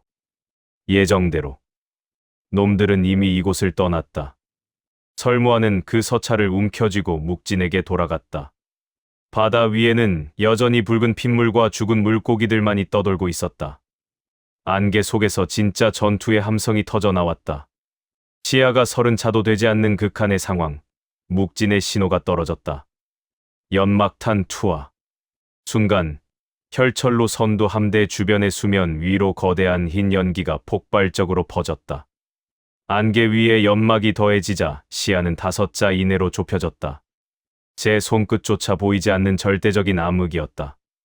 혈천루의 선두 함선들은 이미 빠른 해류에 휩쓸려 후미와 완전히 격절된 상태였다. 유인책에 걸려 전력이 반으로 갈린 것이다. 화공선 점화. 쾅, 쾅광. 연막 속에서 세 줄기의 거대한 불기둥이 치솟았다. 시야가 차단된 상태에서 갑작스럽게 덮쳐온 화염에 적들은 공포에 질려 아비규환에 빠졌다. 불길은 옆배로, 다시 그 옆배로 번져나가며 연쇄적인 폭발을 일으켰다. 비명 소리가 안개 속에서 메아리 쳤다. 방향을 잃은 적들은 서로를 들이받으며 자멸하고 있었다. 그때 후미에서 또 다른 전투 소리가 들렸다. 묵진이 심어둔 배신자 둘이 행동을 개시했다. 지휘선 내부에서 일어난 반란으로 지휘관 2명이 선원들의 칼에 쓰러졌고 적의 명령 체계는 완전히 마비되었다. 설무환이 불길 속으로 발을 내디뎠다. 연기가 폐를 찌르고 열기가 눈을 멀게 했으나 그의 심화는 기운의 흐름을 읽고 있었다. 살기 침식이 방출되면서 주변의 생명체들이 붉은 열기처럼 감지되었다. 첫 번째 지휘관. 설무환이 안개를 가르며 배를 건너뛰었다. 착지와 동시에 방출된 살기가 주변 졸개들을 쓰러뜨렸다. 지휘관은 면역자였으나 설무환에 보이지 않는 일격에 목이 날아갔다. 2번째, 3번째, 그리고 6번째까지. 배에서 배로, 불길 속에서 연막 속으로. 설무환의 전신은 피로 얼룩졌다. 옆구리, 팔, 어깨의 상처는 살기과 포화 상태로 인해 치유되지 못한 채 고통을 뿜어내고 있었다. 그러나 그는 멈추지 않았다. 마침내 6번째 지휘관이 쓰러지자 혈천루의 미끼 함대는 완전히 붕괴되었다. 불길이 수면에 반사되어 어지러운 빛을 발하고 연막이 서서히 걷히기 시작했다. 설무환은 부서진 갑판 위에 서서 텅 빈 수평선을 바라보았다. 본대가 없었다. 60척의 배를 소모하면서도 놈들의 주력은 어디에도 보이지 않았다. 묵진이 100자 거리를 유지한 채 지휘선에서 내려왔다. 이겼습니다. 설무환은 대답 대신 차가운 눈빛을 던졌다. 미끼였나? 그렇습니다. 예상이 적중했다. 3번째 호위함에서 발견한 서찰의 의미는 명확했다. 해령군은 이 60척의 함대를 미끼로 던져 묵진의 전술을 확인하고 설무환의 살기 상태를 점검하며 시간을 벌었던 것이다. 이동 기지는 다시 위치를 좁혀야 합니다. 한상, 그녀의 문서가 필요한. 그때 거센 물살을 헤치고 해룡방의 전령이 도착했다. 다급하게 건네진 서찰을 읽는 묵진의 손이 눈에 띄게 떨렸다. 100자 거리에서도 묵진의 표정이 일그러지는 것이 보였다. 한상 씨가 있는 후방 선박에 침투자가 들어왔습니다. 설무환의 눈이 번뜩였다. 본대는 따로 있었다. 그리고 놈들의 진짜 표적은 처음부터 한상이었다. 설무환의 신형이 폭풍처럼 후방을 향해 쏘아져 나갔다. 제6장 심해. 그녀가 없어졌다. 공허했다. 후방의 선박에 당도했을 때 그곳에 한상, 그녀의 기척은 없었다. 방 안의 가재도구들은 평소와 다름없이 정돈되어 있었으나 바닥에 나뒹구는 뒤집어진 의약 상자가 심상치 않은 변고를 알리고 있었다. 누군가 급하게 끌려나간 흔적. 그리고 바다를 향해 활짝 열린 창문. 습한 해풍이 방 안으로 들이치며 비릿한 냄새를 풍겼다. 설무환은 그 텅 빈 공간의 중심에서 눈을 감고 공기의 흐름을 살폈다. 세 놈이다. 한 놈이 한상의 입을 막아 채갔고 나머지 2놈은 길목을 지키던 선원들을 처리했다. 복도에 쓰러진 2명의 선원은 숨은 붙어 있었으나 혈맥이 짚여 꼼짝도 하지 못했다. 죽이지 않고 오로지 제압만을 목적으로 한 정교한 수법. 연기 경지의 상위 고수가 펼친 침이라고도 조용한 납치였다. 한상이 비명 한 번지를 틈조차 주지 않은 완벽한 기습이었다. 설무환은 창밖의 검은 바다를 응시했다. 순간 그의 단전 깊은 곳에서 내공이 요동치기 시작했다. 그것은 생전 처음 겪는 일이었다. 지금까지 설무환의 내공은 희로애락의 파도에 휩쓸린 적이 없었다. 불길 같은 분노 앞에서도, 얼음 같은 슬픔 앞에서도 그의 내력은 그저 무심한 강물처럼 흐를 뿐이었다. 강해지거나 약해지는 수치상의 변화는 있었을지언정 근간이 흔들린 적은 단 한 번도 없었다.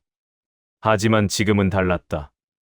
단전의 뿌리 아래에서 무언가가 격렬하게 요동쳤다. 그것은 단순히 살기 침식에 의한 발작이 아니었다. 인간으로서의 가장 밑바닥. 이름을 붙일 수 없는 태초의 감정이 근원부터 흔들리고 있었다. 곁에 선 묵진이 그 기색을 포착했다.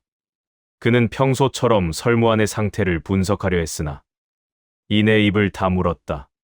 지금 설무안의 몸에서 뿜어져 나오는 기운은 인간의 언어로 형용할 수 있는 것이 아니었기 때문이다. 설무안이 먼저 입을 열었다. 목소리는 낮고 서늘했다. 방향. 묵진이 품에서 서차를 꺼내 펼쳤다. 침투한 자들이 타고 온 선박의 항로를 역추적했습니다. 놈들의 이동기지는 남동쪽 산호군도 안에 숨겨져 있습니다. 이미 예상했던 세 곳의 후보지 중 하나였으나 이번 일로 확실해졌습니다. 설무안이 창가에서 시선을 뗐다. 눈동자에는 이미 인간의 온기가 사라져 있었다. 움직인다. 산호군도로 향하는 망망대해의 중간 지점. 해령군 직속의 정찰대 7명이 두 척의 작은 배에 나눠 타고 해역을 감시하고 있었다. 그들 중에는 화경 상위의 고수 2명이 포함되어 있었으니 일반적인 무리민들이라면 감히 접근조차 못할 정이었다. 설무안이 그들의 시계 안으로 뛰어들었다. 첫 번째 배가 아수라장으로 변하는 데는 찰나의 시간도 걸리지 않았다. 설무안이 방출한 살기에 면역이 없는 자들은 숨도 쉬지 못한 채 코피를 쏟으며 고꾸라졌다. 그중 정신력을 유지한 화경 상위의 고수가 검을 뽑아들었다. 빠른 몸놀림이었다. 검날이 설무안의 흉부를 향해 일직선으로 쇄도했다. 설무안은 본능적으로 뒤로 물러서려 했다. 그런데 바로 그 순간 그의 신형이 갑판 위에서 신기루처럼 사라졌다. 몸의 윤곽이 흐릿하게 번지더니 다음 찰나에 전혀 다른 위치에서 나타났다. 화경 고수의 검은 허공을 갈랐다. 방금 전까지 눈앞에 있던 적이 순식간에 자신의 측면으로 이동해 있는 것을 본 고수의 눈동자가 경악으로 물들었다. 설무안은 그자의 목덜미를 낚아채 그대로 눌렀다. 우드. 단 한 번의 손짓에 고수의 몸이 무너져 내렸다. 남은 세 놈이 동시에 병기를 휘두르며 달려들었으나 설무안은 다시 한번 공간을 건너뛰듯 이동했다. 의도한 보법이 아니었다. 살기침식이 육체의 경계를 침범하며 일어나는 제어불능의 기적이었다. 놈들이 공격할 방향을 잃고 주춤거리는 사이 설무안은 차례대로 그들의 생명을 거두었다. 두 번째 배에 남은 화경 상위의 고수가 그 광경을 목도했다. 그는 사라졌다. 나타나기를 반복하는 설무안의 궤적을 쫓으려 애썼으나 이내 깨달았다. 이것은 무공이 아니다. 인간이 도달할 수 있는 영역이 아니었다. 그는 검을 쥔 채 바다로 뛰어들었다. 그는 이미 사람이 아니다. 귀물이다. 비명을 지르며 필사적으로 헤엄쳐 도망치는 적의 등을 설무안은 그저 지켜보았다. 추격하지 않았다. 평소에 그라면 결코 있을 수 없는 일이었다. 도망치는 차를 살려두는 것은 적에게 정보를 넘겨주는 자살 행위나 다름없었으나 그의 손은 움직이지 않았다. 이유를 생각할 겨를도 없이 몸이 멈춰섰다. 전투가 끝난 후 설무안은 자신의 오른손을 내려다보았다. 손가락의 윤곽이 다시 한번 투명해졌다가 돌아왔다. 마치 수면 위에 비친 그림자가 흔들리듯 그의 존재 자체가 세상의 경계에서 출렁이고 있었다. 통증도 없었고 감각도 여전했으나 확실한 사실 하나만은 뇌리를 스쳤다. 몸이 무너지고 있다. 설무안은 그것을 무표정한 눈으로 받아들였다. 멀리 산호군도가 보이기 시작했다. 기괴한 바위섬들이 흩어진 해역 아래로는 거대한 산호초들이 숲을 이루고 있어 배가 진입할 수 있는 경로는 극히 제한적이었다. 그 유일한 입구를 지키는 것은 해령군의 선발대 10명이었다. 그들은 연기 상위에서 화경 하위에 이르는 고수들로 정교한 집단 방어, 진법을 펼치고 있었다. 원형으로 늘어서서 침투하는 적을 압박하고 외부의 공격이 거세지면 안쪽으로 후퇴하며 간격을 유지하는 철옹성의 형태였다. 정면 돌파로는 수백 명의 군사로도 뚫기 힘든 견고한 진이었다. 설무안은 진법 바깥에서 그들을 잠시 응시했다. 그리고 안으로 걸어 들어갔다. 순간이었다. 진법 바깥에 서 있던 설무안이 어느새 원의 중심부에 우뚝 서 있었다. 존재 불안정의 2차 발현. 더욱 멀리, 그리고 더욱 빠르게 공간을 비틀어버린 결과였다. 10명의 고수들은 자신들의 한복판에 갑자기 나타난 사신을 보며 비명을 질렀다. 설무하는 중앙에서 바깥을 향해 무자비한 손속을 쳤다. 폭풍처럼 뿜어지는 살기에 근거리에 있던 자들이 먼저 심장이 터져 죽어나갔고, 내공으로 버티는 자들은 설무안의 순수 내력에 머리가 깨져나갔다. 중앙을 기점으로 회전하며 일격에 한 명씩 기계적으로 생명을 지워나갔다. 10명의 고수가 시체가 되는 데 걸린 시간은 단 20호흡에 불과했다. 그 사이 산호군도 주변의 바닷물이 변했다. 이동기지가 위치한 방향을 중심으로 반경 100자 내외의 수면이 핏빛으로 붉게 물들기 시작했다. 설무안의 살기가 물속으로 깊숙이 침투한 탓이었다. 수면 위를 날던 갈매기들이 비정상적인 기운에 눌려 갑자기 날개를 접고 바다로 추락했다. 한 마리, 두 마리, 그리고 수십 마리. 바다 위에는 죽은 새들이 낙엽처럼 떠올랐다. 살기는 이제 공기 중으로도 새어나와 생명 있는 모든 것을 거부하고 있었다. 설무하는 그 기괴한 풍경을 보지 않았다. 오직 한상의 기척이 느껴지는 이동기지의 좌표만을 확인했다. 가장 큰 섬의 북쪽 해벽 안쪽. 그 어두운 시면 속에 그녀가 있었다. 그때 묵진에게 전갈이 날아왔다. 해령군이 보낸 서찰이었다. 공식적인 연락망이 차단된 상태였으나 해룡방 안에 숨어있던 또 다른 선을 통해 전달된 것이었다. 묵진이 서찰을 읽어 내려갔다. 한상은 살아있다. 문서를 넘기면 돌려보내겠다. 단, 조건이 있다. 설무안을 이동기지로 혼자 보내라. 묵진은 서찰을 설무안에게 건넸다. 설무안은 단번에 그 의중을 꿰뚫어 보았다. 함정이다. 그렇습니다. 목적이 무엇이냐?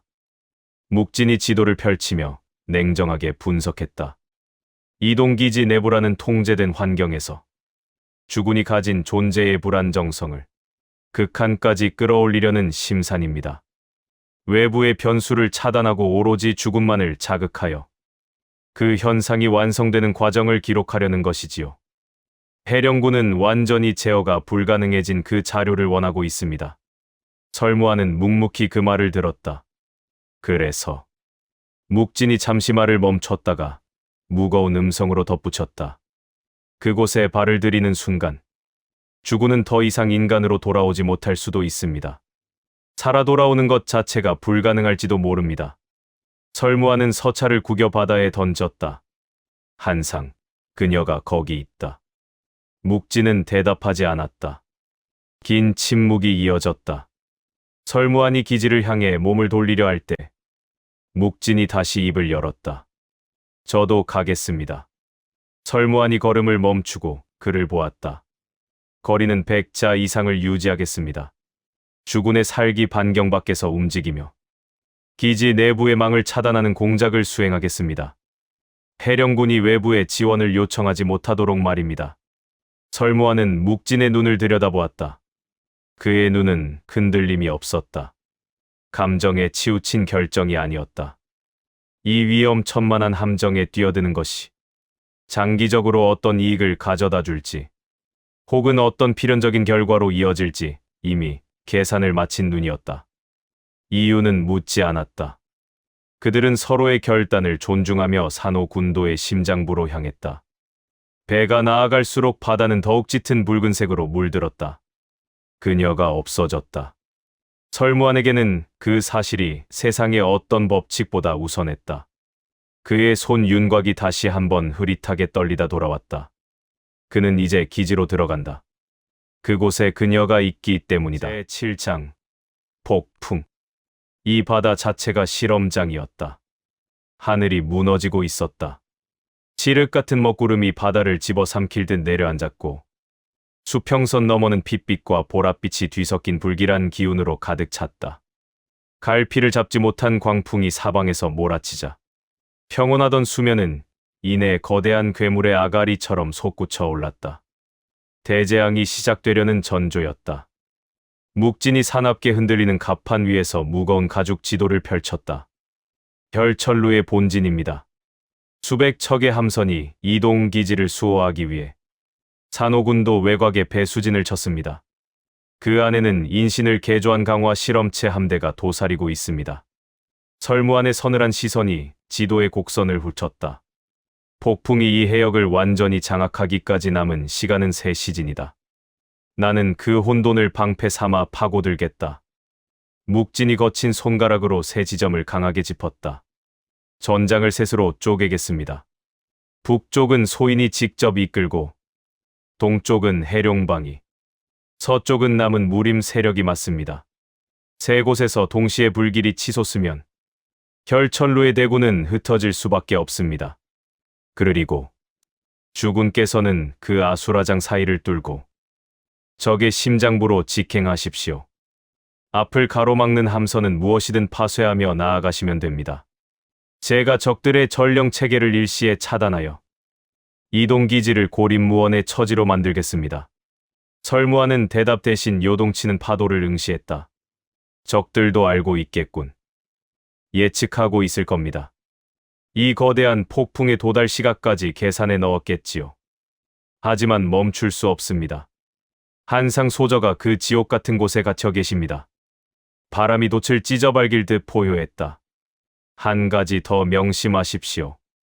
강화 실험체들은 폭풍 속에서도 평상시처럼 움직입니다. 공포를 모르고 고통을 느끼지 않는 그들에게 이 폭풍은 오히려 최적의 사냥터가 될 것입니다. 설무안의 입술이 차갑게 열렸다. 된다. 3시즌 후 하늘과 바다의 경계가 완전히 무너져 내렸다. 직행 경로였다. 이동기지로 향하는 바닷길 위로 지옥의 문이 열렸다.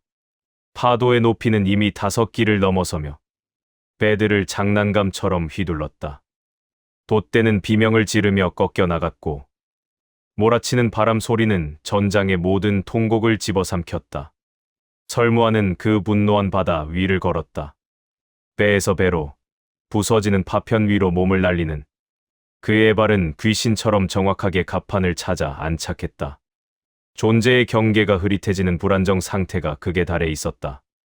휘몰아치는 폭풍이 그의 육신을 그대로 통과하는 것처럼 보였고 광풍조차 그의 윤곽을 밀어내지 못했다. 그 지옥도의 끝에서 5개의 그림자가 길을 막아섰다. 강화 실험체.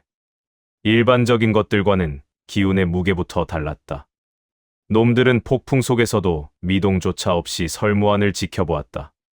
감정이 거세된 눈동자는 오직 눈앞의 적을 기록하려는 듯 기괴하게 번뜩였다.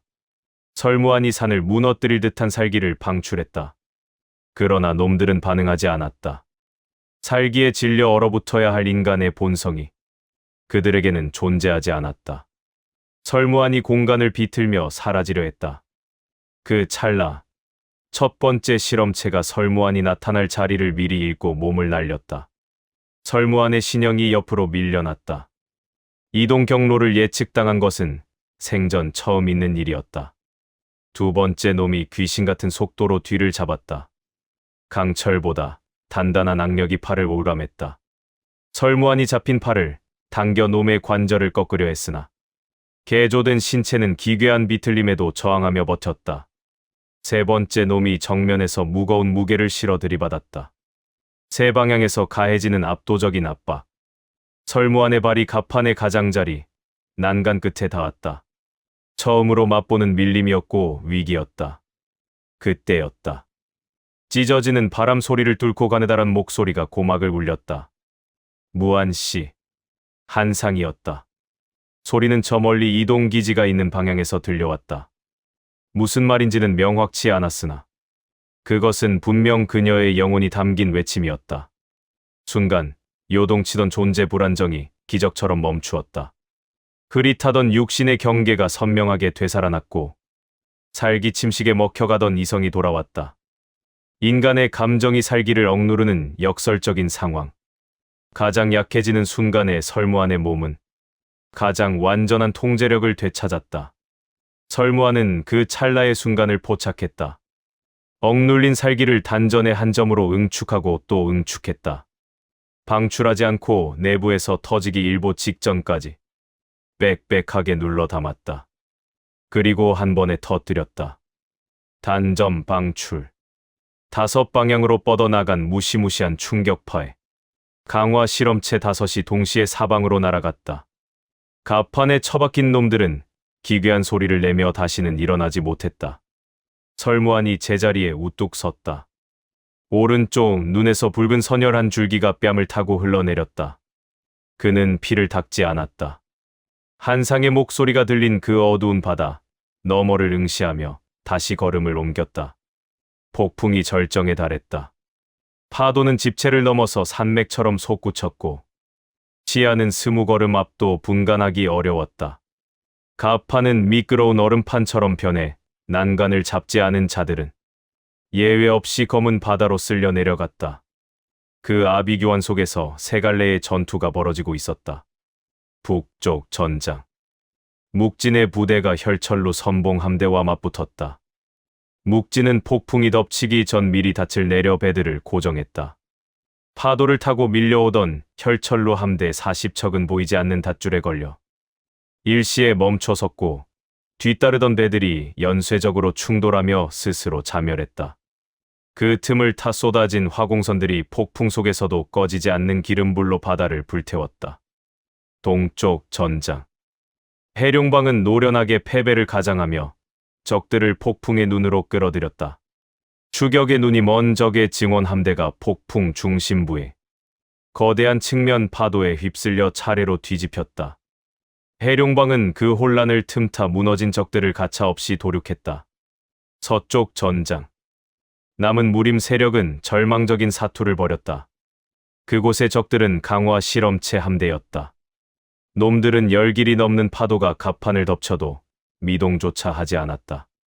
비명도 신음도 없이 다리가 잘려나가도 묵묵히 칼을 휘두르는 실험체들의 모습에 무림인들은 공포에 질려 밀려났다.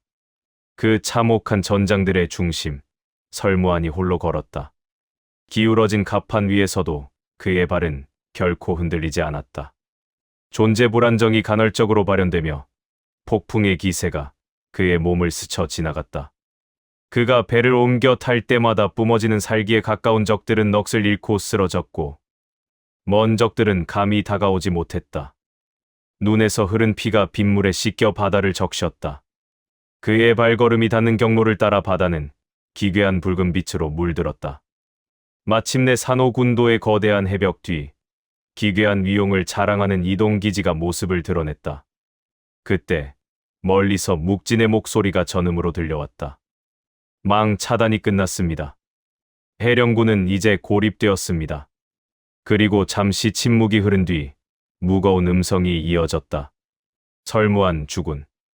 설무안은 멈추지 않고 적의 요새를 노려보았다. 해령군은 오늘 전투가 시작되기 전부터 기상 관측선 6척을 배치했습니다.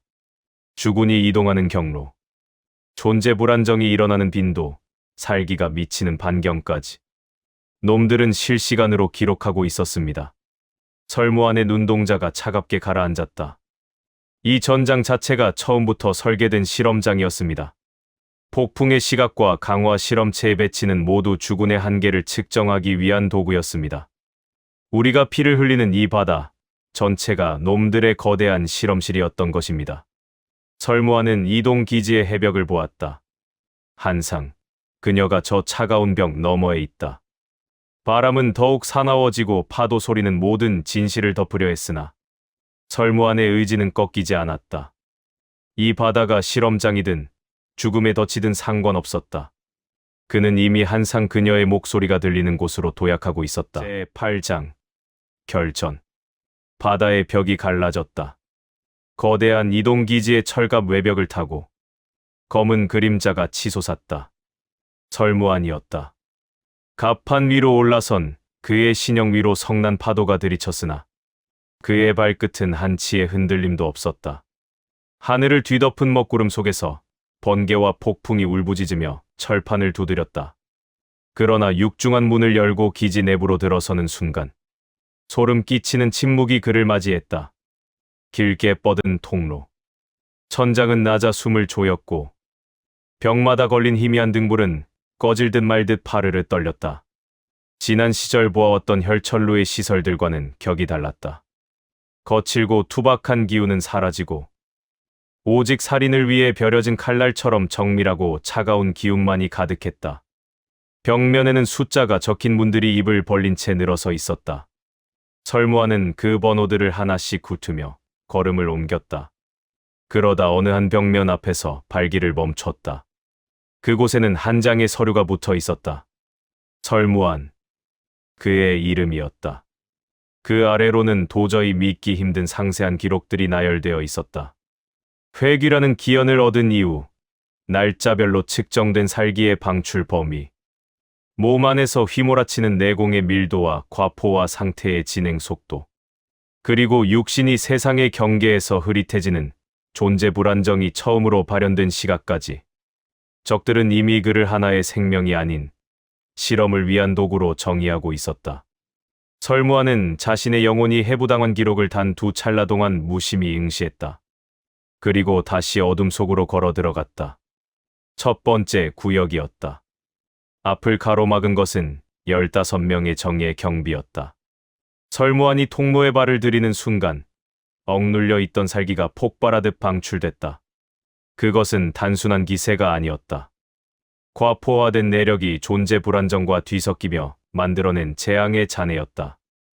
약한 자들은 비명조차 지르지 못했다. 코피를 쏟을 틈도 없이 그들의 의식은 단숨에 꺼져버렸다. 하지만 살기에 대한 면역 훈련을 받은 강자들은 이를 악물며 칼을 뽑아들었다. 그 찰나 설무한의 몸이 허공에서 지워졌다. 나타났다. 인간의 알력으로는 도저히 쫓을 수 없는 속도였다. 정면에서 달려들던 적들이 당황하여 멈췄을 때 설무한은 이미 그들의 측면에 있었고 다시 등 뒤에서 그리고 머리 위에서 실체를 드러냈다. 보이지 않는 유령과 싸우는 공포에 질린 경비들은 서로를 향해 칼을 휘두르는 참극을 벌였다. 설무한은 그 혼란을 틈타 순서대로 목숨을 거두었다. 그의 양손은 비어 있었고 칼을 뽑을 생각조차 하지 않았다. 맨손이 닿는 곳마다 뼈가 가루가 되고 심장이 멈췄다. 15명. 단 한 명도 예외 없이 시신이 되어 바닥을 뒹굴었다. 두 번째 구역. 기괴한 소리를 내며 달려드는 강화 실험체 10명이 길을 막았다. 고통을 느끼지 못하도록 개조된 괴물들이었다. 관절을 꺾고 뼈를 부수어도 그들은 멈추지 않았다. 설무한의 눈빛이 더욱 차갑게 가라앉았다. 그는 즉사 지점만을 노렸다. 목뼈를 비틀고 심장을 파열시키며 뇌간을 파쇄했다. 그 사이 설무한의 신체에도 파멸의 징조가 짙게 깔렸다. 두 눈은 선혈을 머금은 듯 붉게 충혈되었고 흰자는 이미 핏빛으로 물들었다. 그의 손은 안개처럼 흐릿해져 금방이라도 사라질 듯 흔들렸다. 존재가 이승과 저승의 경계 위에서 위태롭게 춤을 추고 있었다. 그럼에도 그는 멈추지 않았다. 통로 양옆에서 경비들이 낙엽처럼 쓰러졌다. 설무한이 그저 지나치는 것만으로도, 그가 내뿜는 살기의 반경에 닿는 것만으로도 그들의 영혼은 산산조각 났다. 가장 깊은 곳, 기지의 중심부에 위치한 문이 열렸다. 해령군이 그곳에 있었다. 그는 무수한 서류 더미 앞에 정좌하고 있었다. 무릎 위에는 낡은 서찰 한 통이 놓여 있었다. 설무한이 들어오는 것을 보면서도 그는 일어서지 않았다. 해령군의 눈동자가 설무한을 찬찬히 훑었다. 붉게 타오르는 눈, 형체를 잃어가는 손, 불안정하게 흔들리는 몸의 윤곽. 해령군의 입가에 기괴한 만족감이 서렸다. 드디어 왔군. 설무한이 한 걸음 내디디며 무겁게 입을 열었다. 한상 그녀는 어디 있나? 살아있소. 바로 옆방에서 그대를 기다리고 있지.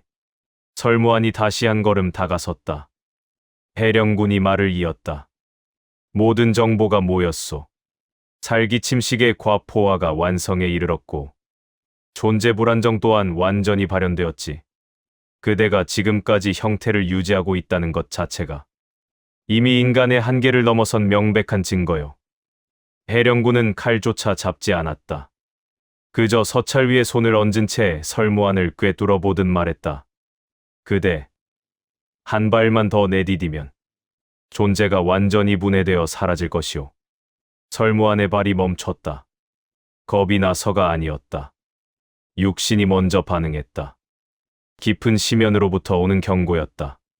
한 발 더 내디디면 안 된다는 두려움이 아니라 한 발 더 내디뎠을 때 마주할 결과가 무엇인지조차 알 수 없는 미지의 공포였다. 해령군이 그 찰나의 멈춤을 놓치지 않고 비웃었다.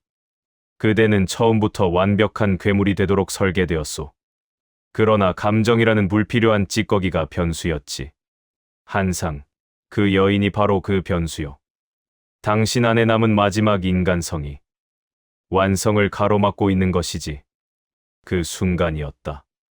벽 너머 옆방에서 희미한 목소리가 들려왔다. 한상의 목소리였다. 그녀는 그의 이름을 부르지도 도움을 요청하지도 않았다. 그저 나직한 숨소리 같은 울림이었으나 그것은 설무안의 영혼을 일깨웠다. 휘몰아치던 살기 침식이 순간적으로 억제되었다. 그릿했던 손의 윤곽이 다시 선명해졌고 붉게 물들었던 눈동자의 핏발이 조금씩 걷혔다. 인간의 감정이 파멸의 힘을 짓누르는 기적이 일어난 것이다. 해령군의 눈이 경악으로 가늘게 떨렸다. 설무안이 움직였다. 해령군을 향해 단 한 걸음. 해령군이 무의식 중에 무릎 위에 서찰을 들어 올렸으나 무기가 될 수는 없었다. 설무안의 손바닥이 해령군의 가슴을 가볍게 쳤다. 내공이 방출되는 소리조차 들리지 않는 오직 살기로만 벼려진 일격이었다. 해령군이 의자째 뒤로 쓰러졌다. 바닥에 떨어진 서찰 위로 검은 피가 튀었다. 정보는 이미 전송했소. 어딘가에 누군가에게로. 해령군의 숨이 끊겼다. 방 안에는 죽음보다 깊은 정적이 내려앉았다. 옆방 문을 열자 한상이 있었다. 그녀는 결박되어 있지 않았다. 방 한쪽 구석에 고요히 앉아있던 그녀는 설무안이 들어서는 것을 보자 천천히 자리에서 일어났다. 두 사람의 시선이 마주쳤다. 한상은 설무안을 오래도록 바라보았다. 붉게 충혈된 눈과 형체를 잃고 흔들리는 그의 손을. 그가 내뿜는 살기는 이미 주변의 공기를 무겁게 짓눌러 숨조차 쉬기 힘들게 만들고 있었다. 가까이 다가가는 것만으로도 생명이 위태로운 지옥의 풍경이었다. 그러나 한상은 물러서지 않았다. 그녀의 눈동자에는 두려움을 압도하는 깊은 연민과 신뢰가 담겨 있었다. 설무안은 느꼈다. 그녀가 곁에 있는 것만으로 자신의 살기가 조금씩 사그라지는 것을. 감정이 살기를 막는 것은 무인으로서는 약해지는 길이었으나 모순되게도 그의 존재는 더욱 선명해지고 있었다. 한상이 천천히 손을 내밀었다. 설무안의 손을 향해. 설무안은 깨달았다. 이 순간 자신의 선택이 가져올 미래를. 저 손을 잡으면 살기 침식은 억제되고 존재 불안정은 멈출 것이다. 인간으로 남을 수 있지만 절대의 경지를 향한 길은 영영 닫히고 만다. 약해진 육신은 그동안 쌓인 내공의 반동을 감당해야 할 것이며 언제까지 인간으로 버틸 수 있을지 기약할 수 없다. 저 손을 뿌리치면 존재 불안정은 완성된다. 살기 침식이 전면 개방되어 그 누구도 닿지 못한 절대의 경지에 오를 것이다. 하지만 인간으로서의 경계는 완전히 사라지고 오직 파괴만을 일삼는 괴물이 되어 영원히 어둠 속을 헤매게 될 터였다. 두 가지 운명이 동시에 그의 앞에 놓였다. 처음으로 겪는 가장 잔혹한 갈림길이었다. 설무안의 손이 서서히 움직였다. 저 손을 잡으면 인간의 길로, 저 손을 외면하면 괴물의 길로. 설무안의 손이 마침내 방향을 정했다.